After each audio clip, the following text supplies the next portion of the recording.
नमस्कार, मी केतकी जोशी आणि या बुलेटिन मधली पहिली बातमी आहे चिपळूणमधल्या पुरा संदर्भातली बातमी आहे, पण अत्यंत धक्कादायक आहे. कारण चिपळूणमधल्या एका कोविड रुग्णालयात अपरांत कोविड हॉस्पिटलमध्ये 8 रुग्णांचा मृत्यू झालाय आणि धक्कादायक म्हणजे ऑक्सिजन अभावी 8 जणांचा इथे गुदमरून मृत्यू झालाय. अजूनही ह्या सगळ्यांचे हे 8ही मृतदेह रुग्णालयातच आहेत. हे मृतदेह बाहेर काढण्यासाठी स्थानिकांची धडपड आहे, पण अजूनही ॲम्ब्युलन्स उपलब्ध नाही आहेत, त्यामुळे मृतदेह बाहेर काढायला अडचणी होत आहेत. अत्यंत धक्कादायक आहे. आपल्याला माहिती आहे चिपळूणला पूर्णपणे पुरानं काल वेढलेलं होतं. आत्ताही काहीशी तशीच परिस्थिती. आपल्या सोबत आहेत आमचे प्रतिनिधी स्वप्नील घाग. स्वप्नील, खरोखरच धक्कादायक भीषण आहे हे. काय नेमकं घडलं होतं आणि आत्ताचे तिथले काय माहिती आहे? केतकी, अपरांत हे हॉस्पिटल आहे जे कोविड केअर सेंटर म्हणून आता उभारलं होतं आणि हे हॉस्पिटल अगदी शिव नदीच्या बाजूला आहे, म्हणजे काठावरती आहे. चिपळूणमध्ये ज्या वेळेला महापूर आला त्यावेळेला या संपूर्ण हॉस्पिटलमध्ये पाणी भरलं होतं आणि या हॉस्पिटलमध्ये ऑक्सिजनवरती असलेले जे पेशंट आहेत, जे आयसीयू मध्ये होते, ते 8 पेशंट ऑक्सिजन अभावी गुदमरून गेलेले आहेत. त्याचं कारण असं आहे की पाणी जेव्हा हॉस्पिटलमध्ये भरलं त्यावेळेला तिथल्या सगळ्या ज्या सप्लाय होत्या ते सप्लाय बंद पडलं आणि त्याच्यामुळे या रुग्णांचा मृत्यू झालेला आहे. कोविडचे हे सगळे रुग्ण होते. मात्र त्याहून धक्कादायक असं म्हणावं लागेल की रात्रीपासून ते आतापर्यंत देखील हे रुग्ण हे जे मृतदेह आहेत हे अजूनही कोविड केअर सेंटरमध्ये आतमध्ये अडकून आहेत. हॉस्पिटलच्या चारी बाजूने पाणी आहे. स्वप्नील, एकूण किती रुग्ण असतील या हॉस्पिटलमध्ये? आपल्याला जी माहिती मिळते त्या माहितीनुसार एकूण 8 मृतदेह आहेत जे सिरियस होते, त्यांना हलवण्यात आलेलं आहे तिथून, असं कळत आहे. आमचे रुग्णालय त्यांना दाखल केलंय. मात्र जे 8 लोकांचे मृतदेह आहेत हे सकाळपासून आज हॉस्पिटलमध्येच आहेत. त्यांना काढण्यासाठी स्थानिक लोकांकडून मोठ्या युद्धपातळीवरती प्रयत्न केले जात आहेत. पीपीई किट घालून ही लोक इथे तयार आहेत. मात्र शहरामध्ये अनेक ठिकाणी अँब्युलन्स फिरत आहेत, अनेक ठिकाणी रेस्क्यू चालू आहे. त्यामुळे या ठिकाणी अँब्युलन्स नसल्यामुळे जी लोक मागच्या तासाभरापासून इथं तात्काळ आहेत. ज्या वेळेला अँब्युलन्स येईल त्यावेळेला हे मृतदेह बाहेर काढण्यात येतील. याचं कारण असं आहे की ऑक्सिजनवरती जे पेशंट होते त्या पेशंटना सिरिंज किंवा इतर जे इक्विपमेंट आहेत ते लावलेले आहेत. त्याच्यामध्ये डायरेक्ट काढता येणार नाहीये. त्या ठिकाणी एक तज्ञ डॉक्टर लागणार आहेत किंवा डॉक्टर किंवा मेडिकल संदर्भातले तिथे लोक आवश्यक आहेत. हे देखील इथे दाखल झालेले आहेत. मात्र अँब्युलन्स नसल्यामुळे मृतदेह बाहेर काढल्यानंतर ते न्यायचे कुठे हा मोठा प्रश्न आहे. त्याच्यामुळे अँब्युलन्स येईपर्यंत हे सगळं मृतदेह बाहेर काढण्याचं काम आहे हे रेंगाळणार आहे. स्वप्नील, जसं तू सांगतोयस की 8 रुग्णांचा इथं गुदमरून मृत्यू झालाय, आणखीही काही कोविड पेशंट्स हॉस्पिटलच्या आत होते का? आणि संपूर्ण या हॉस्पिटलच्या परिसराला जर पुराचा वेढा बसला होता, आत्ता तिथलं पाणी ओसरायला लागलंय का की तिथले काही पेशंट्स हलवण्यात येऊ शकतील? की हे अपरांत हॉस्पिटल जे आहे ते अगदी नदीच्या काठी आहे, त्याच्यामुळे हे हॉस्पिटल अजूनही पाण्यातच आहे. आतमध्ये जाण्यासाठी इथे बोटीचा वापर करावा लागतोय. याच्या बाजूला बरोबर समोर एक ग्रीन पार्क आहे, तिथे देखील कोविड केअरचे पेशंट होते. मात्र जे सिरियस रुग्ण होते त्या लोकांना तात्काळ त्या ठिकाणाहून रेस्क्यू करण्यात आलेलं आहे. आज सकाळपासून हे रेस्क्यूचं काम चालू आहे. त्याच्यामुळे प्राधान्याने त्या लोकांना तिथून हलवून आमचे ते दाखल करण्यात आलेलं आहे. चिपळूणच्या जुना बस स्टँड आहे किंवा भाजी मार्केट आहे या परिसरामध्ये पुराचं पाणी अजूनही बऱ्यापैकी आहे. जास्त नाही पण बऱ्यापैकी पाणी आहे. तिथून डायरेक्ट अगदी स्वप्नील, खूप महत्वाची माहिती देतोस आणि या बातमीवर पूर्णपणे लक्ष ठेवून राहा, कारण अत्यंत धक्कादायक आहे हे सगळं की कोविड पेशंट्स होते ज्यांचा ऑक्सिजन अभावी मृत्यू झालाय. 8 जण होते. जसं आपले प्रतिनिधी आपल्याला सांगतात तसं हे हॉस्पिटल अपरांत हॉस्पिटल हे अपरांत कोविड सेंटर हे नदीच्या काठावर आहे आणि अर्थातच पुराचं पाणी पूर्ण तिथं भरलं गेलं होतं आणि 8 जणांचा दुर्दैवी मृत्यू झालाय. पुढची बातमी आहे कोल्हापूरमधली बातमी. कोल्हापूरला सुद्धा महापुराचा फटका बसतोय आणि अनेक रुग्णालयांमधल्या रुग्णांना आता बोटीतून आणलं जात आहे. अनेक रुग्णांना या महापुराच्या पाण्याचा फटका बसतोय, पण त्यातल्या त्यात सगळ्यात प्राधान्य दिलं जात आहे ते या रुग्णांना वाचवण्यासाठी आणि त्यामुळे अक्षरशः अंगावर काटा आणणारी अशी ही रेस्क्यू ऑपरेशन्स आपण बघतोय. जीवावर उदार होऊन स्वतःचा जीव टांगण्याला लावून हे रुग्ण जे गंभीर रुग्ण आहेत किंवा ज्यांना तातडीनं उपचारांची गरज आहे अशा रुग्णांची आधी सुटका केली जाते. या महापुरातून काही कुटुंबांची सुद्धा अशाच प्रकारे सुटका करण्यात आलेली आहे.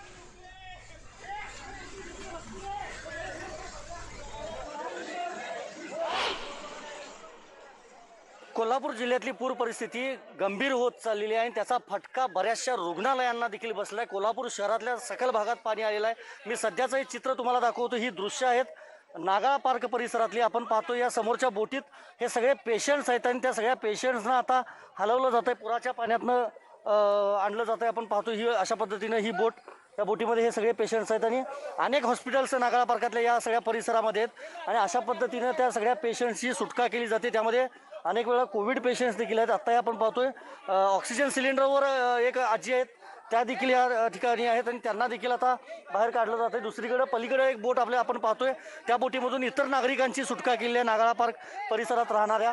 पण आत्ता पाहतोय आपण ही प्लास्टिकची छोटी एक बोट आहे, त्या बोटीमधून सगळ्या त्या पेशंट्सना या ठिकाणी आणण्यात आलेलं आहे.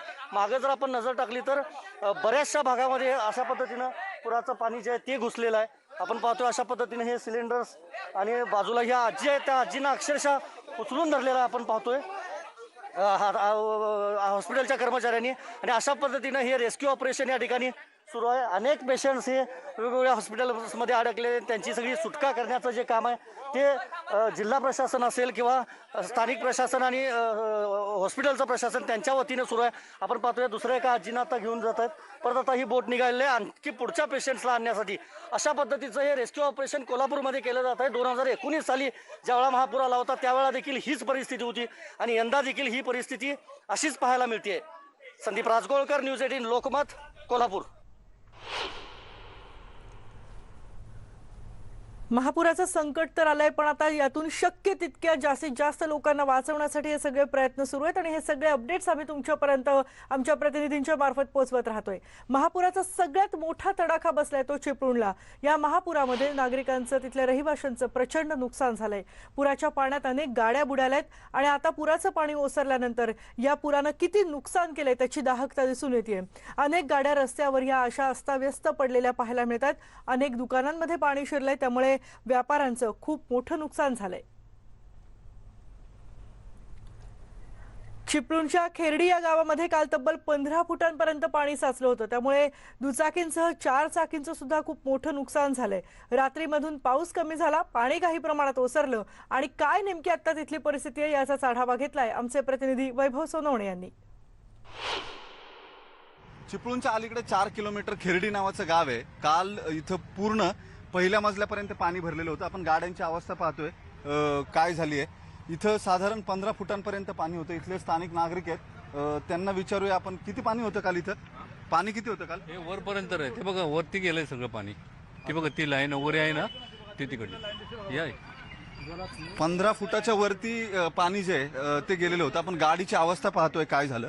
गाड्या अक्षरशः तरंगलेल्या आहेत. एकमेकांवर या गाड्या ज्या आहेत त्या गेलेल्या होत्या. वरती राहणारे नागरिक जे आहेत ते सुरक्षित राहिले. मात्र खालच्या मजल्यावरची दुकानं जी आहेत जवळपास 15 फुटांपर्यंत पाणी जे ते इथं भरलेलं होतं.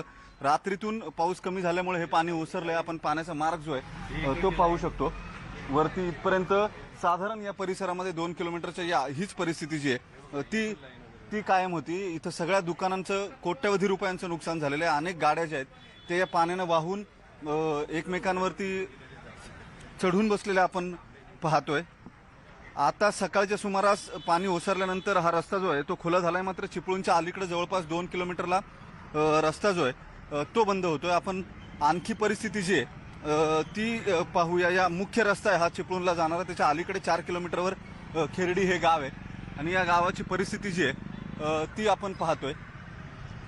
वाहनांची अत्यंत दुर्दशा जी आहे ती झालेली आहे. काल साधारण 15 फुटांपर्यंत पाणी जे आहे ते भरलेलं होतं.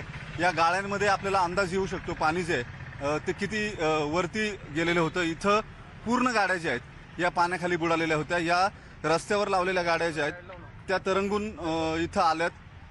ही परिस्थिती आपण पाहतोय. दुचाकी, अनेक दुचाकी ज्या आहेत त्या वाहून गेलेल्या आहेत. ही परिस्थिती आहे 4 चाकी गाड्यांची. मोठं नुकसान जे आहे ते झालेलं आहे. सुदैवानं जीवितहानीची अजून माहिती जी आहे ती मिळालेली नाही. अजून जीवितहानी जी आहे, किती जीवितहानी झाली आहे किंवा नाही झालेली याबाबतची माहिती जी आहे ती मिळालेली नाही. काल चिपळूणला येणारे सगळे रस्ते जे आहेत, अगदी कुंभारली घाट सुद्धा पाणी भरल्यामुळे बंद झालेला होता. NDRFच्या गाड्या असतील किंवा इंडियन नेव्हीच्या गाड्या असतील त्यांनाही मोठी वाट जी आहे ती पाहावी लागलेली होती. तिथं त्यांनाही येता आलं नाही. आणि ही एकूण सगळी विदारक स्थिती जी आहे ती आपण पाहतोय. मुख्य बाजारपेठेमध्ये आपण आहोत. खेरडीच्या मोठी ग्रामपंचायत आहे ही. इथं सगळीकडे पहिल्या मजल्यापर्यंत साधारण पाणी जे आहे ते भरलेलं होतं. व्यावसायिकांचं मोठं नुकसान झालेलं आहे. जे गाळे रस्त्यावरती होते इथं या सगळ्या गाळ्यांमध्ये पूर्ण पाणी भरलेलं होतं आणि आता सगळीकडे चिखलाचं साम्राज्य जे ते दिसून येते. सकाळी पाणी अत्यंत वेगानं उसरलं. रात्री पावसानं काही अंशी उसंत घेतलेली होती आणि त्याचा परिणाम म्हणून इथं पाणी जे आहे ते कमी झालं. लाईट नाहीये, मोबाईलला नेटवर्क नाहीये, सगळी टॉवर्स जी आहेत ती ठप्प झालेली आहे. नागरिकांनी रेस्क्यू त्यांच्या मदतीनं त्यांच्या ताकदीवर करायचा प्रयत्न केला. याचं कारण काल संध्याकाळपर्यंत कुठलीच मदत जी आहे ती येऊ शकत नव्हती इथं आणि स्थानिकांनी प्रयत्न करून जे अडकलेले असतील किंवा फसलेले होते त्यांना बाहेर काढायचा प्रयत्न केला. अत्यंत वाईट परिस्थिती जी आहे ती होती. या सगळ्या परिस्थितीवर मात करण्यासाठी यंत्रणा ज्या आहेत त्या पुरेपूर प्रयत्न करत होत्या. मात्र निसर्गापुढे कुणाचंही काही चालत नव्हतं. NDRF असेल, SDRF असेल, इंडियन नेव्ही असेल, या सगळ्या टीम ज्या आहेत त्या रेस्क्यू करण्यासाठी काल रात्री अगदी मुंबईपासून पुण्यापासून टीम्स ज्या आहेत त्या निघालेल्या होत्या. मात्र या टीम्सला इथं पोहोचता आलं नाही. पाणी ओसरल्यानंतर आता इथल्या स्थानिक नागरिकांनी जे नुकसान झालंय त्याचा आढावा घ्यायचा प्रयत्न सुरू केलाय. एकच गोष्ट आहे, कोट्यवधी रुपयांचं नुकसान झालंय. अनेकांचे आयुष्यभर उभे केलेले संसार जे आहेत किंवा मालमत्ता जी आहे ती या कालच्या पावसानं पुरानं पूर्णतः नष्ट करून टाकलेली आहे. व्हिडिओ जर्नलिस्ट सचिन अंसाटेसह वैभव सोनवणे, न्यूज 18 लोकमत. आणि काडी काडी जमवून उभे केलेले संसार अक्षरशः या पाण्यात वाहून गेलेत. चिपळूण बाजारपेठेतली काय परिस्थिती आहे बघूया. चिपळूण बाजारपेठेत आज सुद्धा मोठ्या प्रमाणात पाणी साचलेलं दिसून आलंय. अगदी सकाळपासून काही प्रमाणात पाण्याचा विसर्ग झाल्यानं लोकांना दिलासा मिळालाय, पण घरांचं, दुचाकी, चारचाकी तसंच बाजारपेठेतल्या अन्य साहित्याचं सुद्धा खूप मोठं नुकसान झालंय. आणि याबद्दलच इथून आणखी माहिती दिली आमचे प्रतिनिधी वैभव सोनवणे यांनी. चिपळूण बाजारपेठेच्या आसपास असलेल्या घरांची ही परिस्थिती आहे. काल इथे साधारण 10 ते 15 फूट पाणी भरलेलं होतं. अनेक जनावरं जी आहेत ती मरून पडलेली आहेत, कारण काल त्यांना पाणी अचानक भरल्यानंतर त्यांना सोडता आलेलं नाही. इथं काही म्हशी ज्या आहेत त्या तारेवरती लटकून पडलेल्या आहेत. परिस्थिती जी आहे ती अत्यंत गंभीर. साधारण 7 ते 8 फूट पाणी खालच्या घरांमध्ये होतं. त्यामुळे ज्यांची दुमजली घरं आहेत त्यांना वरच्या मजल्यावरती जाऊन आपला जीव किमान वाचवता आला. सुदैवानं आज सकाळपासून पावसानं उघडीप घेतल्यानंतर सकाळी तासाभरातच पाणी जे आहे ते अत्यंत वेगानं ओसरलंय. पहाटेच्या सुमारास पाणी ओसरायला सुरुवात झालेली होती आणि पाऊस जसा थांबला तसं वेगानं पाणी जे ते ओसरल्यामुळे आता नागरिकांना बाहेर पडता येणं शक्य झालंय, जे अडकून पडलेले होते. मात्र काही ठिकाणी पाणी जे आहे ते अजून सखल भागांमध्ये भरून राहिलेलं आहे. सुमारे 1 ते 2 फूट पाणी जे आहे ते अजूनही इथं भरलेलं आहे आणि इथल्या नागरिकांची परिस्थिती जी आहे ती मालमत्तेचं नुकसान पाहून अत्यंत हवालदिल अशा स्वरूपाची झालेली आहे. काही ठिकाणी घरं पडलेली आहेत, ज्यांची घरं छोटी किंवा कच्ची असतील अशी घरं पडलीत. गाड्यांचं मोठ्या प्रमाणावरती नुकसान झालेलं आहे. कोट्यवधी रुपयांचं नुकसान झालंय. नव्या गाड्या ज्या आहेत त्या या काल पावसामध्ये अनेक ठिकाणी वाहून गेल्यात. दुचाकी किती वाहून गेल्यात त्याबाबतची आकडेवारी जी आहे ती कळू शकत नाही. मात्र सुदैवाने एक गोष्ट म्हणावी लागेल, इतक्या मोठ्या चिपळूणला काल पूर्ण पाण्याचा वेढा पडलेला असताना सुद्धा कॅज्युअलिटीज ज्या आहेत त्या अत्यंत कमी झाल्यात असं सांगण्यात येते. 1 ते 2 ठिकाणी ज्यांचे 1 मजल्याची घरं होती आणि त्यांना बाहेरच पडता आलं नाही, अशा ठिकाणी साधारण 1 ते 2 मृत्यू झाले असावे अशी माहिती मिळते. मात्र इतर ठिकाणी जिथं नागरिकांना दुसऱ्या मजल्यावरती सुरक्षित थांबता आलं, त्यांनी दम धरला, अशा ठिकाणी कुठल्याही कॅज्युअलिटीज झालेल्या नाहीत. पाणी ओसरल्यानंतर आता तातडीनं यंत्रणा जी आहे ती मदत पोहोचवण्याचा प्रयत्न करते. सकाळपासून नागरिक जे आहेत तेही स्वतः बाहेर पडलेत. गरजेच्या वस्तू ज्या आहेत त्या त्यांच्याकडून खरेदी करायचा प्रयत्न केला जातोय. अत्यावश्यक सेवांमध्ये दूध वगैरे ज्या गोष्टी आहेत त्या सुद्धा पोहोचवण्यात आलेल्या आहेत. दुधाचे स्टॉल्स जे आहेत ते खुले करण्यात आलेले होते आणि नागरिकांकडून दुकानांवर सुद्धा मोठी गर्दी जी आहे ती झालेली पाहायला मिळत होती. व्हिडिओ जर्नलिस्ट सचिन अंसाटेसह वैभव सोनवणे, न्यूज 18 लोकमत, चिपळूण. आणि आता महाडमधून एक अत्यंत महत्त्वाची बातमी येते. रायगडमधल्या महाडमध्ये आत्ताची सगळ्यात मोठी आतापर्यंतची दुर्घटना घडली आहे. एकतर महाडला पुराचा पूर्ण वेढा बसला होता आणि त्यात आता तळई गावातल्या 35 घरांवर दरड कोसळली आणि यामध्ये 30 जणांचा बळी गेलाय. तळई गावामध्ये दरड कोसळून 30 जणांचा मृत्यू झालाय. ढिगाऱ्याखालून 30 मृतदेह आतापर्यंत बाहेर काढलेत, पण आणखीही काही जण या ढिगाऱ्याखाली अडकल्याची भीती व्यक्त होतीये. आपल्याला माहितीये महाडला पूर्णपणे पुरानं वेढलं होतं. तिथे पूरस्थिती अत्यंत भयानक होती. पुराच्या संकटातून आत्ता बाहेर येण्याचा प्रयत्न करत असतानाच ही दुर्घटना घडली. आपल्या सोबत आहेत आमचे प्रतिनिधी मोहन जाधव. मोहन, काय अधिक माहिती आहे याबद्दल? रायगड जिल्ह्यात 3 दिवस मुसळधार पाऊस पडता एकदम भयानक परिस्थिती महाड तालुक्यात होतं. महाड पूर्ण पाण्याखाली होतं. महाड पासून 30 किलोमीटर वरती हे तळेगाव आहे, पूर्ण डोंगरात आहे. डोंगरात जे मुसळधार पाऊस पडल्याने तो डोंगराळ भाग जो आहे तो पूर्ण दरड त्या गावामध्ये गेली. दरड पूर्ण तो गाव नामदुस्त म्हणजे पूर्ण ढिगाऱ्याखाली गेलं. आतापर्यंत 30 जणांना बाहेर काढण्यात यश आलेलं आहे. अजून किती मृतदेह आतमध्ये आहेत ते अजून कळत नाहीत. एकूण कितीचा आकडा आहे तो अजून कळत नाहीये. पण आता त्या ठिकाणी रेस्क्यू चालू आहे. सगळ्या मृतदेह बाहेर काढतायत, पण सतत पाऊस त्या ठिकाणी सुरू आहे आणि डोंगराळ भाग असल्यामुळे रेस्क्यूला अडथळा येतोय. त्या ठिकाणी पोलीस यंत्रणा आणि प्रशासकीय त्या ठिकाणी पोहोचलेली आहे. एनडीआरएफ त्या ठिकाणी पोहोचलेली आहे. कोलाड रेस्क्यू टीम त्या ठिकाणी पोहोचलेली आहे. पण हे मृतदेह काढण्याचा सुरू आहे. तिथे जेसीबीने हा जो ढिगारा आहे तो काढण्याचा सुरू आहे. पण किती जण त्या ठिकाणी गेलेत तो हे अजून कळत नाही. पण पाऊस अजूनही सुरू आहे. मोहन, हे गाव नेमकं कुठे आहे? म्हणजे जसं तुम्ही सांगताय तसं डोंगराळ भागात आहे, पण नेमकं या गावाचं लोकेशन काय आहे आणि तिथपर्यंत जे बचाव पथक आहेत त्यांना पोहोचायला काही अडचणी येत आहेत का? महाड पासून जो रोड आहे तो पुण्याकडे जातो. तिथून गेल्यावर बारस गाव आहे.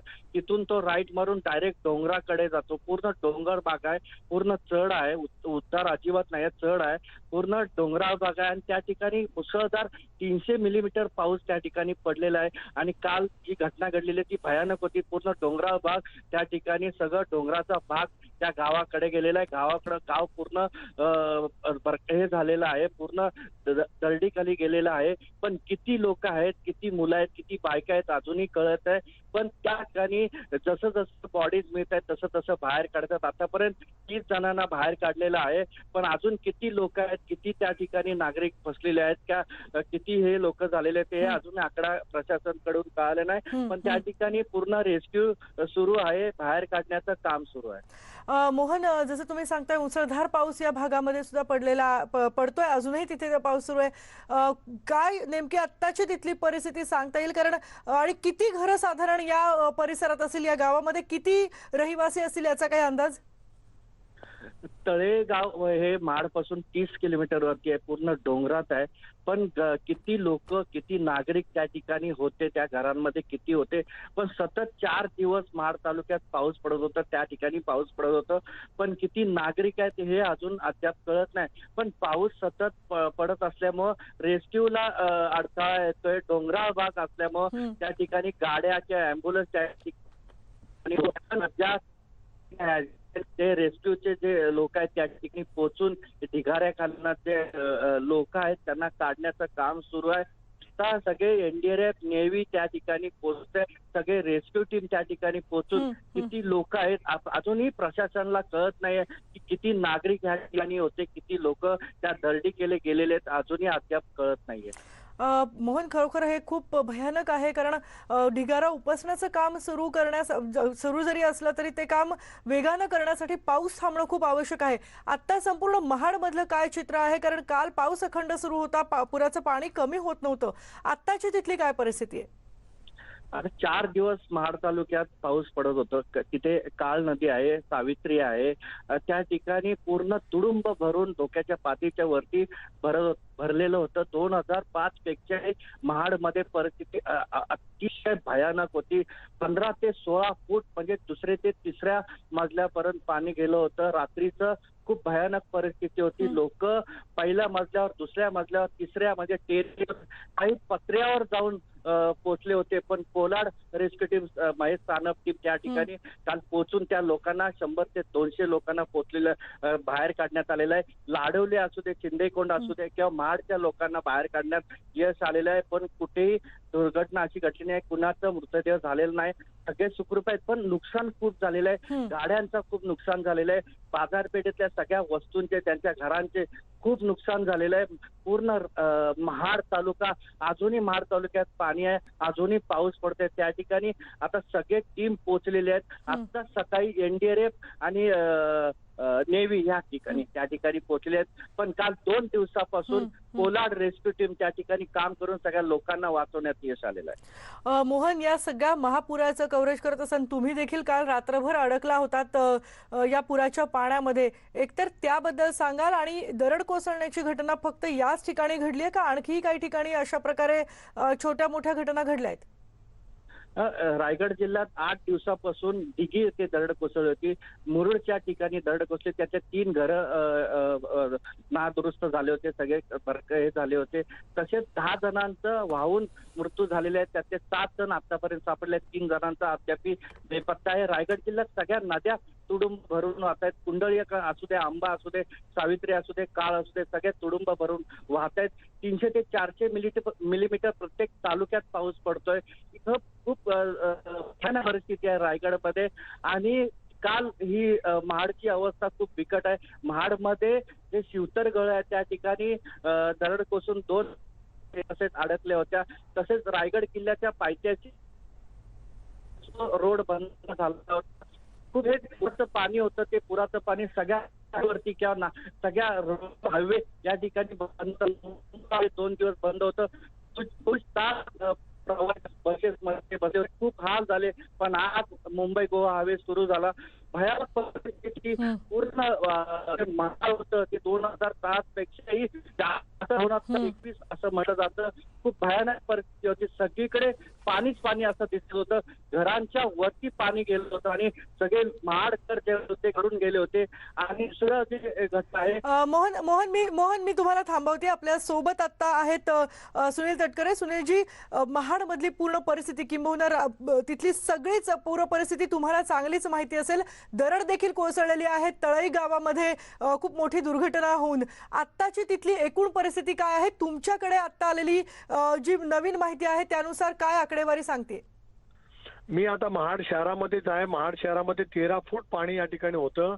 संबंध बाजारपेठ मी आता चालत मध्ये फिरलो. लोक खूप भयग्रस्त झालेले आहेत. प्रचंड त्या ठिकाणी नुकसान झालेलं आहे. संबंध बाजारपेठेचं सगळं हे झालेलं घाण झालेलं सगळं लोक बाहेर टाकतायत. अशा वेळेला त्या ठिकाणी ताबडतोब काय उपाययोजना करण्याची आवश्यकता आहे. महाड शहरामध्ये 2 मृत्यू त्या ठिकाणी झालेच आहेत. एक मृत्यू झालाय, त्याचं डिकम्पोज प्रेत होत आहे. त्याच्यासाठी पोस्टमॉर्टम कशामध्ये होऊ शकेल याचा प्रयत्न चालू आहे. आत्ताच मी महाड शहरातून बाहेर पडलो आणि तळेच्या तिकडे त्या सगळ्या परिसरामध्ये मी आता जातोय. महाड शहरामध्ये भयावह परिस्थिती त्या ठिकाणी आहे. 12-13 फूट पाणी गेल्यामुळे तळ मधल्यावरची म्हणजे खालच्या मधल्यावरची बाजारपेठ पूर्णपणाने उद्ध्वस्त त्या ठिकाणी झालेली आहे. मेडिकल शॉप असेल, किराणा मालाची दुकानं असतील, कपड्याची दुकानं असतील, इतर काय असतील, प्रचंड प्रमाणात ज्वेलर्सची दुकानं असतील, अति प्रचंड नुकसान झालंय. 2005 सालामध्ये सुद्धा रायगडचा पालकमंत्री आहे त्याने मी त्यावेळेला महाडमध्ये फिरलो होतो. त्यावेळेपेक्षा जवळपास दुप्पट तिप्पट पुराचा तडाखा या ठिकाणी बसलेला आहे. प्रचंड पैकी वित्तहानी झालेली आहे. आता तळेकडे मी जातो, त्या ठिकाणी आता निघतोय मी. आता जस्ट माझा मोबाईल या ठिकाणी चालू झाला म्हणून मी आपल्याशी त्या ठिकाणी संपर्क करू शकलो. मी आता प्रत्यक्ष घटनास्थळी आहे. या संबंध परिस्थितीवरती नियंत्रण आणून प्रशासनाच्या माध्यमातून ताबडतोब लोकांना मदत कशी मिळू शकेल याचा पूर्णपणाचा प्रयत्न मी या ठिकाणी करतोय.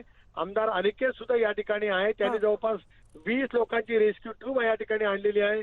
काही धान्य, काही पाण्याच्या बाटल्या या सगळ्या देऊन आम्ही आता लोकांना त्या ठिकाणी आता दिलासा देण्याचा प्रयत्न करतो. पण भयावह परिस्थिती आहे. मी स्वतः 4 पूर अनुभवलेत, पण असं पुराची परिस्थिती माझ्या आयुष्यामध्ये मी पहिल्यांदा या ठिकाणी महाड शहरामध्ये अनुभवतोय. अगदी सुनीलजी, खूप हीच अपेक्षा आहे की लोकप्रतिनिधींनी लवकरात लवकर लोकांपर्यंत पोहोचावं. आता महाड मधला पाऊस थांबलाय का? आणि तळई गावामध्ये पोहोचण्यासाठी काही अडचणी येत आहेत असं तुम्हाला अनुभव येतोय का? कारण हे गाव अगदी डोंगराळ भागात आहे. कॉल को होल्ड पर. सुनील तटकरे यांच्याशी संपर्क आपला तांत्रिक कारणाने तुटलेला आहे, पण अत्यंत महत्त्वाची माहिती, तिथली जी प्रत्यक्ष परिस्थिती आहे त्याची पूर्ण पाहणी सुनील तटकरे यांनी केलेली आहे. खासदार आहेत तिथले ते, आणि त्यांनी असं सांगितलंय की आत्तापर्यंतचा सगळ्यात मोठा, सगळ्यात भीषण असा हा पूर आहे. आत्तापर्यंत मी 4 महापूर पाहिलेत, पण हा सगळ्यात भीषण महापूर आहे आणि प्रचंड नुकसान या महापुरामुळे झालेलं आहे. जीवितहानी फार झाली नाही. 2 जणांचा मृत्यू महाड शहरामध्ये झाल्याचं आत्ता तरी कळतंय, पण महत्त्वाचं म्हणजे कोट्यवधींचं नुकसान झालंय. कारण जवळपास 13 फूट पाणी महाड शहरामध्ये होतं असं सुनील तटकरे यांनी सांगितलंय. संपूर्ण बाजारपेठ जी होती त्या बाजारपेठेतल्या पहिल्या मजल्यावरची पर्यंतची जी दुकानं आहेत त्याचं अतोनात नुकसान झालेलं आहे. अनेक जण आपल्या घरातच अजूनही अडकलेले आहेत. त्यांच्यापर्यंत अन्न आणि पाणी पोहोचवलं जावं, त्यांची लवकरात लवकर सुटका केली जावी यासाठी आता प्रयत्न सुरू आहेत. आणि अनेक जण अजून देखील संपर्क नाही होते अशा ठिकाणी आहेत. मोबाईलला रेंज नाही आहेत, वीज पुरवठा अनेक ठिकाणी खंडित झालेला आहे. त्यामुळे आपले जीवलग नेमके कसे आहेत, व्यवस्थित आहेत ना, ते कुठे अडकले नाहीत ना, याबद्दलची माहिती त्यांच्या नातेवाईकांना मिळत नाहीये. अजूनही पाऊस मात्र सुरू आहे आणि त्यातच ही महाडमध्ये दुर्घटना घडलेली आहे. तळई गावामध्ये दरड कोसळली आहे काल रात्रीच्या सुमाराला आणि जवळपास 30 जणांचा बळी गेलेला आहे. तळई गावामधल्या 35 घरांवर इथे दरड कोसळलेली आहे. प्रचंड पाऊस, मुसळधार पाऊस अजूनही या भागात सुरू आहे. पण या पावसातच सध्या बचाव कार्य सुरू आहे. ढिगारा उपसण्याचं काम सुरू आहे. आणखीही काही जण ढिगाऱ्याखाली अडकल्याची भीती आहे. त्यामुळे मृतांचा आकडा वाढण्याची देखील भीती व्यक्त केली जाते. कोकणाला जो पुराचा फटका बसला त्यात सर्वाधिक फटका हा चिपळूण आणि महाडला बसलेला आहे. आपल्या सोबत आहेत आमचे प्रतिनिधी उदय जाधव. उदय, तू तिथे स्वतः सकाळपासून आहेस. महाडमधली आत्ताची नेमकी परिस्थिती काय आहे? पाऊस थांबलाय का? किती महाड तालुक्याला पूर्णपणे सावित्री नदीच्या महापुराने वेढा घातला आहे. महाड तालुक्यातील जे अतिदुर्गम भागातील गाव आहे तिथे मोठ्या प्रमाणात दरडी देखील कोसळलेल्या आहेत. जशी जशी तिथे संपर्क होत तसे अनेक माहिती जी आहे ती उघड होत आहे. आता जी ताजी माहिती हाती आलेली आहे त्यानुसार तळई गावामध्ये खूप मोठी दुर्घटना घडलेली आहे. खूप मोठं लँडस्लायडिंग झालेलं आहे, दरड कोसळलेली आहे. अनेक वाडी जी होती त्या वाडींवरती ही दरड कोसळलेली आहे. त्यामुळे जवळपास 32 नागरिकांचा मृत्यू झाल्याची माहिती देखील मिळते आहे. त्याचबरोबर काही आणखी नागरिक जे आहेत ते दरडीखाली अडकल्याची देखील माहिती मिळते आहे. आता या क्षणाला तात्काळ एनडीआरएफची मोठी टीम जी आहे ती तळई गावाकडे निघालेली आहे. त्याचबरोबर नौदलाचे देखील काही जवान जे आहेत ते देखील मदत कार्यासाठी तिथे पोहोचलेले आहेत. आणि त्यानंतर प्रशासनाचे जे टीम आहे एसडीआरएफ ती देखील घटनास्थळी रवाना झाली आहे. खूप मोठी दुर्घटना जी आहे ती समोर आलेली आहे. 3-4 दिवस महाड परिसरामध्ये अतिमुसळधार पाऊस पडत आहे. त्यामुळे सावित्री नदीला एकीकडे महापूर आलेला आहे. त्याचबरोबर डोंगर दऱ्यांचा जो प्रदेश असलेला महाडचा भाग आहे, तालुका आहे, तिथे देखील मोठ्या प्रमाणात दरडी ज्या आहेत त्या कोसळलेल्या आहेत. अनेक ठिकाणी रस्ते जे आहेत ते देखील वाहतुकीसाठी बंद झाले आहेत, कारण झाडं देखील उन्मळून पडलेली आहेत. विजेचे खांब देखील अनेक ठिकाणी पडलेले आहेत. पूर्णपणे संपर्क जो आहे तो तुटलेला आहे. वीज पुरवठा देखील खंडित झालेला आहे. मोबाईलचं देखील नेटवर्क नाहीये. त्यामुळे व्यक्ती जेव्हा स्वतः स्पॉटवर जातोय तिथली माहिती घेतोय, तो जेव्हा येऊन तहसीलदार किंवा स्थानिक पोलीस स्टेशनला येऊन सांगतोय, त्यानंतर ही दुर्घटनेची माहिती जी आहे ती मिळते आहे. ही दुर्घटना जी आहे ती काल रात्री झाल्याची समजते आहे. मात्र सध्या खूप मोठी दुर्घटना असल्याचं प्रशासनाकडनं सांगण्यात आलेलं आहे. प्रशासनाने देखील सर्व मदत यंत्रणा जी आहे ते तळई गावाकडे आता वळवलेल्या आहेत. उद्या तळई गावाकडे त्या परिसरामध्ये मुसळधार पाऊस पडतोय असं देखील कळतंय. या परिस्थितीमध्ये तिथे शोध कार्यात, बचाव कार्यात अडचणी नक्की येतील. तिथपर्यंत पोहोचण्यासाठी कुठला मार्ग आहे? तिथे पाऊस सुरू आहे का? आणि साधारण किती वेळ महाड शहरापासून तिथे पोहोचायला लागू शकतो? किती महाड शहरामध्ये आता देखील पाऊस जो आहे तो सुरूच आहे सातत्याने. त्याचबरोबर जो सह्याद्रीची पश्चिम रांग जी आहे तिथे देखील मोठ्या प्रमाणात अतिमुसळधार पाऊस जो आहे तो सुरूच आहे. विशेष करून तळई गाव जिथे ही मोठी दुर्घटना घडलेली आहे त्या तळई गावामध्ये देखील आजूबाजूच्या परिसरामध्ये अतिमुसळधार पाऊस जो आहे तो सातत्याने पडत आहे. त्याचमुळे खूप मोठी ही दुर्घटना झाल्याचं स्थानिक रहिवाशांचं म्हणणं आहे.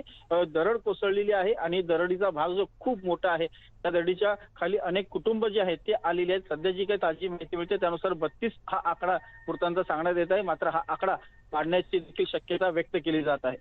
अगदी उदय, दरडी कोसळण्याच्या आणखी 1-2 घटना घडल्या होत्या असं आपले प्रतिनिधी मोहन जाधवने आपल्याला सांगितलंय. महाड शहरातली काय नेमकी परिस्थिती आहे? कारण तू जसं सांगतोयस इथे पाऊस अजूनही सुरू आहे. मग पुराचं पाणी ओसरलंय का? कालपर्यंत इथे 13 फूट पाणी होतं असं सुनील तटकर यांनी आता नुकतंच आपल्याला सांगितलं. आता तिथे पुराचं पाणी ओसरायला लागलंय का? किती मुंबई गोवा जो महामार्ग आहे तिथे जे पाणी साचलं होतं ते आता ओसरलेलं आहे. मात्र महाड शहरामध्ये जे पाणी पुराचं शिरलेलं आहे ते मात्र अजून अद्याप ओसरलेलं नाहीये. सर्वत्र चिखल जो आहे तो साचलेला आहे. पुराचं पाणी सर्वांच्या घरामध्ये शिरलेलं आहे. अनेक घरं जी आहेत ते पुराच्या पाण्याखाली अद्याप आहेत. त्याचबरोबर काही ज्या उंच इमारती त्यातले पहिला आणि दुसरा मजला देखील पाण्याखाली गेलेली आहे. त्यामुळे स्थानिक नागरिक जे आहेत ते त्यांच्या घरांमध्ये, घरांच्या छपरांवरती, त्याचबरोबर हॉस्पिटल किंवा इतर जे सामाजिक कार्यालय असेल तिथे अडकलेली आहेत. काही जण मंदिरांमध्ये थांबलेले आहेत. खूप कठीण प्रसंग जो आहे तो महाडवासियांवरती आलेला आहे.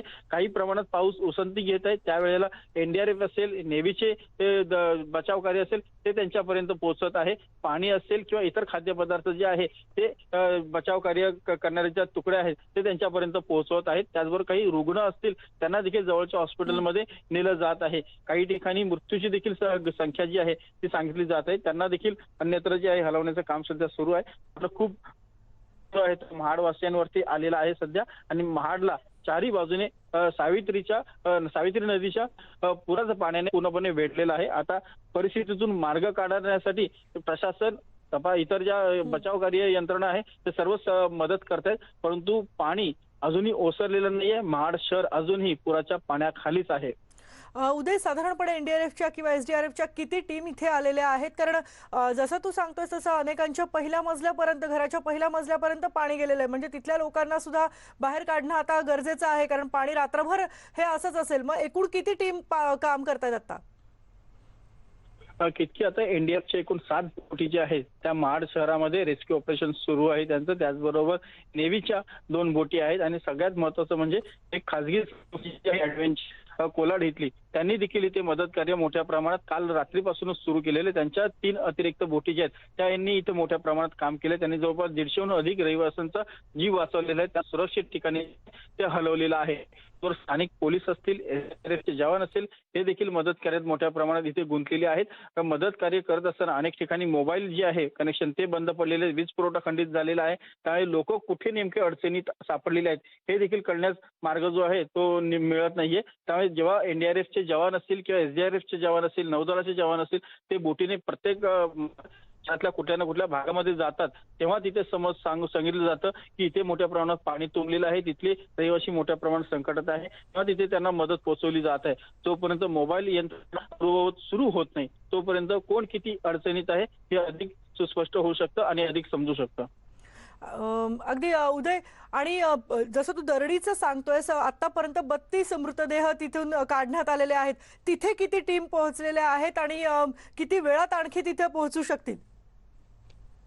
सध्याची ताजी माहिती मिळते त्यानुसार महाडचं ते तहसील कार्यालयातले जे अधिकारी आणि कर्मचारी आहेत ते तळई या गावामध्ये पोहोचलेले, त्यांच्याकडून ही अधिकृत माहिती सांगण्यात आलेली आहे. स्थानिक पोलीस जे आहेत ते देखील घटनास्थळी पोहोचलेले आहेत. मात्र ज्या बचाव कार्य करणाऱ्या मोठ्या यंत्रणा एनडीआरएफ असेल, एसडीआरएफ असेल, नौदलाचे जवान असतील हे अजून घटनास्थळावर पोहोचलेले नाहीयेत. ते तिथे रवाना झालेले आहेत असं अधिकृतपणे सांगण्यात आलेलं आहे. मात्र अजूनही ते घटनास्थळी पोहोचले नाही. कोणत्याही क्षणी ते घटनास्थळी पोहोचतील आणि त्यांचं मदत कार्य जे आहे ते मोठ्या प्रमाणात सुरू करतील. मात्र एकीकडे मुसळधार कोसळणारा पाऊस, त्याचबरोबर रस्त्यांमध्ये अनेक ठिकाणी झाडं जी आहेत ती उन्मळून पडलेली आहेत. त्यांचं संकट आणि अडथळे जे आहेत ते पार करत या सर्व बचाव यंत्रणांना घटनास्थळी पोहोचायचं आहे. मुसळधार पाऊस अजूनही सुरू आहे आणि पुराचं पाणी देखील ओसरलेलं नाहीये. जे लोक अडकले आहेत त्यांच्यापर्यंत मग काही अत्यावश्यक मदत जर असेल तर ती कशी पोहोचवली जाते? एक मदत कार्यासाठी जसं कालच मुख्यमंत्र्यांनी सर्व प्रशासकीय यंत्रणांसोबत बैठक घेतली की जिथे अत्यावश्यक गरज असेल तिथे हेलिकॉप्टरची देखील मदत जी आहे ती घेतली गेली पाहिजे. महाड शहरावरती नेव्हीचं सिंकिंग हेलिकॉप्टर जे आहे त्यांनी आणलेले आहेत आणि एकूणच संपूर्ण परिस्थितीचा त्यांनी रेकी केलेला आहे आणि एक आढावा तयार की एकूण पुराचं पाणी किती किलोमीटर खोलपर्यंत पसरलेलं आहे, किती कुठे सर्व अडकण्याची शक्यता आहे. मात्र जिथे आता या दरडी कोसळण्याच्या नवीन माहिती जी समोर आलेली आहे तिथे मोठ्या प्रमाणात जीवितहानी झालेली आहे. तिथे देखील जे कोणी जखमी असतील, अति गंभीर जखमी असतील अशा लोकांना जर वाचवायचं असेल, तात्काळ हॉस्पिटलमध्ये न्यायचं असेल तर त्यांना एअरलिफ्ट शिवाय पर्याय नाही. त्यामुळे त्यांना हेलिकॉप्टर मधून तात्काळ मोठ्या हॉस्पिटलमध्ये नेणं गरजेचं आहे जेणेकरून जे अति गंभीर जखमी असतील त्यांचा जीव वाचू शकतो आणि जे इतर मृत झालेले नागरिक असतील त्यांना देखील हॉस्पिटलमध्ये नेता येऊ शकतं. त्यामुळे तात्काळ मदत कार्य जे आहे ते आवश्यक आहे. त्याचबरोबर हेलिकॉप्टरची मदत जी आहे ती त्या ठिकाणी अत्यावश्यक असल्याचं सांगण्यात येत आहे. उदय, धन्यवाद या सगळ्या माहितीबद्दल आणि आम्ही प्रत्येक अपडेट तुझ्याकडनं यानंतर सुद्धा घेत राहणार आहोत. ब्रेकनंतरही आपण बघतोय रायगडच्या महाडमध्ये आतापर्यंतची ही सगळ्यात मोठी दुर्घटना घडली. एकतर पाऊस थांबत नाही आणि त्यात तळई गावामध्ये दरड कोसळली होती. 35 घरांवर ही दरड कोसळली आणि आतापर्यंत 32 मृतदेह हाती लागलेत. आणखीही या ढिगाऱ्याखाली काही गाडले गेल्याची शक्यता आहे. मुसळधार पाऊस अजूनही सुरू आहे आणि तिथे एनडीआरएफच्या टीम आता हळूहळू दाखल होत आहेत. स्थानिकांनीच हे सगळे मृतदेह बाहेर काढल्याची आतापर्यंतची माहिती आहे. आपल्या सोबत आता फोनवरून आहेत विधान परिषदेचे विरोधी पक्षनेते प्रवीण दरेकर. प्रवीणजी, तुम्ही महाडची संपूर्ण पाहणी केलेली आहे स्वतः. काय तिथल्या परिस्थितीबद्दल तुम्ही सांगाल आणि त्यातच आता तळई गावात ही दरड कोसळून मोठी दुर्घटना घडली. अतिशय मन सुन्न होणारी अशी घटना तळी गावात घडली. मी आता त्या गावातच आहे. माझ्या समोर त्या ठिकाणी घर खाली आणि त्याच्या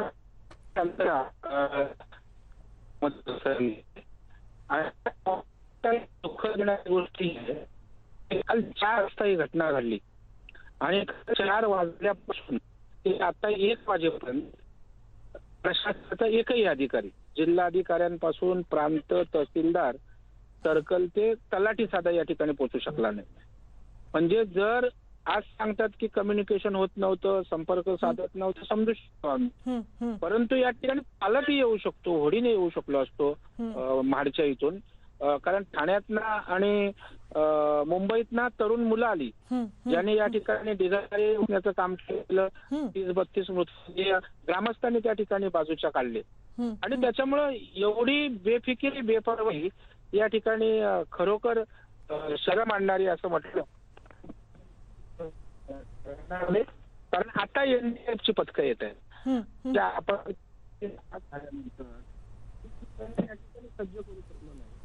अंदाज हवामानाचा होता. आम्ही वारंवार सांगत होतो की कोकणात मोठ्या प्रमाणावर दरडी कोसळत आहेत. एक तर त्यांना तुम्ही स्थलांतरित करा, त्यांना पर्यायी जागा द्या. कदाचित यंत्रणा वेळेत पोचली असती, 5-25 आम्ही जीव वाचवू शकलो असतो, परंतु नाही आम्ही त्या ठिकाणी वाचवू शकलो. आणि एवढी बेपरवाही या ठिकाणी लोक जीवांशी खेळणारी कधीच पाहिली गेली नाही. आणि त्याच्यामुळे आज या ठिकाणी आता एनडीआरएफ आलंय, काम करतंय. आम्ही उद्या त्यांना 5 लाख देऊ, 10 लाख देऊ. गेलेले जीव थोडे येणार आहेत. कदाचित आपण वेळेत जर या ठिकाणी यंत्रणा आली असती, 5-25 जीव आम्ही वाचवू शकलो असतो. आणि आता इथले बरेच सोपस्कार करायचे आहेत. आता त्या ठिकाणी पंचनामे व्हायला पाहिजेत. मग आता अधिकाऱ्यांना आम्ही त्या ठिकाणी सांगितलंय, ऍडिशनल कलेक्टरला सांगितलंय, वैद्यकीय अधिकाऱ्यांना सांगितलं की आपण इथेच आता पंचनामे करून घ्या. परत आता दफनचा प्रश्न, आता लाकडं नाहीत, पाऊस आहे, त्याच्यामुळे त्यांना जाळायचा विषय, हे सगळे विषय प्रशासनाने त्या ठिकाणी आता ग्रामस्थांशी चर्चा करून त्या ठिकाणी निकाली लावावे असे सांगितले. तर हे करायला कोणतरी पाहिजे. प्रशासनाची जबाबदारी आहे. म्हणजे प्रवीणजी, तिथे प्रशासनाचा एकही प्रतिनिधी अजूनपर्यंत पोहोचलेला नाहीये. आत्ता पोचले. आता ऍडिशनल कलेक्टर, ऍडिशनल एसपी आणि वैद्यकीय अधिकारी वगैरे एनडीआरएफच्या टीम आता आल्या. म्हणजे 10 मिनिटं झाली. काल 4 वाजता घटना घडल्यावर एवढा वेळ जर आम्हाला माहित नसेल, आम्ही पोचणार नसेल, आम्ही काही हालचाल करणार नसू, केवळ त्या ठिकाणी जिल्हाधिकाऱ्यांनी आम्हाला हेलिकॉप्टर पाहिजे म्हणून दिलं, आपण व्यवस्थापनाला, म्हणजे आपलं काम नाही संपलं. ते उपलब्ध होणं, ते या लोकांना या ठिकाणी पोहोचणं, या सगळ्या गोष्टी महत्वाच्या आहेत. आता लोक ते खाणार काय? पूर्ण गाव आज त्या ठिकाणी बेचैन झालाय. नातेवाईक या ठिकाणी आलेत, त्याच्यामुळे त्यांचा हंबरडं फोडण्याचं काम सुरू आहे. मला वाटतं अशा वेळेला धीर कुणी द्यायचं? सरकारने द्यायचं असतं ना. पण 20-22 तास जर त्या ठिकाणी प्रशासनाला माणूसच पोहोचत काय?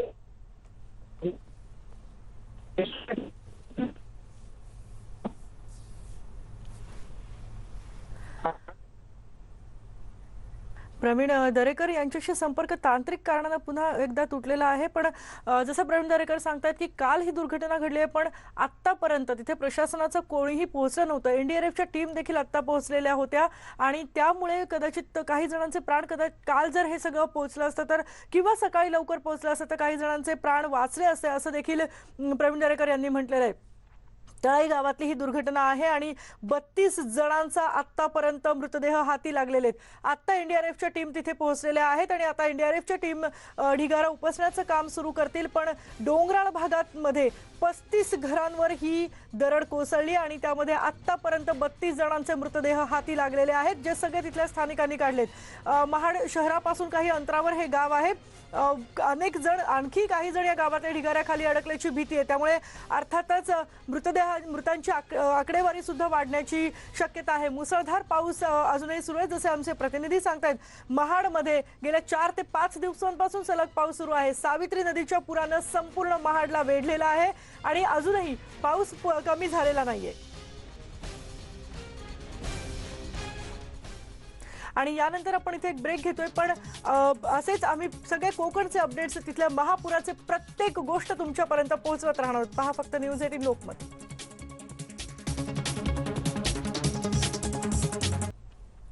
आणि आपण बघतोय रायगड महाडमध्ये आताची मोठी दुर्घटना घडलेली आहे। 32 मृतदेह आतापर्यंत हाती लागलेत, कारण तळई गावामध्ये 35 घरांवर दरड कोसळली आणि 32 जण ठार झालेत। आतापर्यंत स्थानिकांनी इथून जवळपास 32 मृतदेह काढलेले आहेत। आता एनडीआरएफची टीम पोहोचते। ही दृश्य आपण बघतोय, हे तळई गाव जसं आपले प्रतिनिधी सांगतायत तसं डोंगराळ भागात आहे आणि मुसळधार पावसामुळे इथे प्रचंड अडथळे येत आहेत तिथपर्यंत पोहोचण्यासाठी, पण तरी देखील प्रशासनाचा एकही अधिकारी काल ही दुर्घटना घडली आणि त्यानंतर आतापर्यंत तिथं उपस्थित नव्हता, असा आरोप विधान परिषदेचे विरोधी पक्षनेते प्रवीण दरेकर यांनी केलेला आहे। खासदार सुनील तटकरे हे देखील आता या घटनास्थळी पोहोचत आहेत आणि त्याचप्रमाणे आता प्रशासकीय अधिकारी पोहोचत आहेत। एनडीआरएफची टीम पोहोचलेली आहे। आतापर्यंत 36 मृतदेह बाहेर काढलेत, म्हणजे ही आकडेवारी वाढते, मृतांचा आकडा वाढतोय आणि ही भीती व्यक्त होतच होती, कारण ही दरड कोसळली तिथल्या घरांवर आणि त्यामुळे ढिगाऱ्याखाली अनेक जण दबले गेल्याची शक्यता आहे। वरून पाऊस पडतोय, तुफान, आणि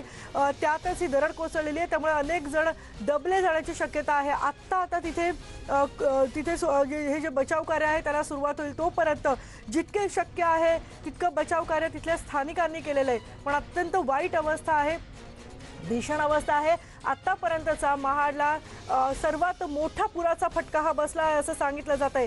2005च्या आठवणी काल महाडवासियांच्या जाग्या झाल्या होत्या, पण त्यापेक्षा ही जखम खूप मोठी आहे। आता खूप मोठा फटका या पुरामुळे बसलेला आहे। जीवितहानी नेमकी किती झाली आहे खूप मोठी नाही आहे असं प्रशासनाकडनं सांगण्यात येत आहे, पण कोट्यवधींचं नुकसान झालंय। अनेकांचे उभे केलेले संसार पूर्णपणे उद्ध्वस्त झालेले आहेत, दुकानं पूर्णपणे बुडालेली आहेत, व्यवसाय उद्योगधंदे सगळं बुडालेलं आहे। त्यामुळे आता पुन्हा सगळं नव्यानं उभं करणं हे खूप मोठं आव्हान आहे आणि महाडमधला पाऊस अजूनही थांबण्याचं नाव घेत नाहीये, त्यामुळे तिथलं पाणी सुद्धा अजूनही ओसरलेलं नाहीये। पण हे जे आम्ही आता तुम्हाला जो फोटो दाखवतोय, जी दृश्य दाखवतोय ती आहेत तळई गावातली। तळई गावामध्ये एक दरड कोसळलेली आहे, डोंगराचा एक भाग कोसळलेला आहे तिथे असलेल्या घरांवर आणि 36 जणांचा मृत्यू झालेला आहे आतापर्यंत ही माहिती कळतेय। आतापर्यंत हे 36 मृतदेह हाती लागलेत, पण इथे ढिगाऱ्याखाली आणखीही काही मृतदेह गाडले गेल्याची शक्यता आहे आणि तीच भीती नेमकी व्यक्त होतीये की कदाचित ही मृतांची आकडेवारी वाढू शकते। हेलिकॉप्टरच्या सहाय्यानं इथे आता मदत कार्य केलं जाईल का, कारण हवा सुद्धा खराब आहे, मुसळधार पाऊस आहे आणि त्यामुळे कदाचित हेलिकॉप्टरच्या सहाय्यानं सुद्धा हे काम करणं अवघड जाईल असं देखील एक सांगितलं जात आहे। आत्ताची परिस्थिती जर आपण बघितली तर तिथे बचाव कार्य सुरू होत आहे नुकतंच, त्यामुळे ही आकडेवारी वाढण्याची शक्यता आहे मृतांची। काही जण जिवंत पण त्यातून बाहेर काढण्यासाठी अर्थातच हे बचाव पथक प्रयत्न करेल, पण अत्यंत डोंगराळ भागामध्ये हे गाव आहे आणि आजूबाजूला पूर्ण डोंगर आहेत, त्यात मुसळधार पाऊस आहे। तिथे जाण्याचा जो रस्ता आहे तो सुद्धा आता पूर्णपणे पाऊस आणि राडारोडांनी भरलेला आहे। आणि यानंतर इथे एक आपण ब्रेक घेतोय, पण ब्रेक नंतर सुद्धा आपण बघणार आहोत कोकणचे सगळे महत्त्वाचे अपडेट्स फक्त न्यूज 18 लोकमतवर।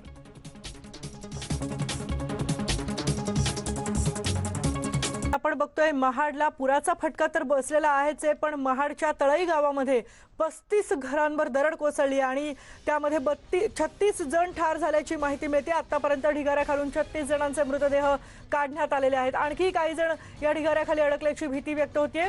हे गाव महाडपासून काही अंतरावर आहे आणि या तळई गावामध्ये ही दुर्घटना घडलेली आहे। एनडीआरएफच्या पथकाने आता हे काम सुरू केलेलं आहे, त्यांचं बचाव कार्य सुरू केलंय, पण त्यापूर्वी स्थानिक तिथल्या लोकांनी, स्थानिक रेस्क्यू पथकांनी, स्थानिक बचाव पथकांनी आधीच काम केलं होतं। त्यामध्ये 36 मृतदेह बाहेर काढण्यात आलेले आहेत।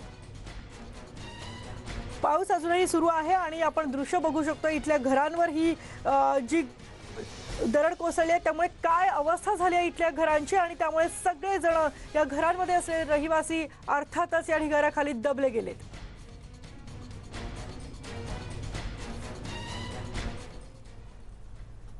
आणि यानंतर आपण या बुलेटिनमध्ये इथेच थांबतोय, पण जर या सगळ्या महत्त्वाच्या घडामोडी तुम्हाला पुन्हा बघायच्या असतील आणि त्या देखील तुम्ही कुठेही असलात तरी आणि कधी, तर तुम्ही नक्की सबस्क्राईब करा आमच्या YouTube चॅनलला आणि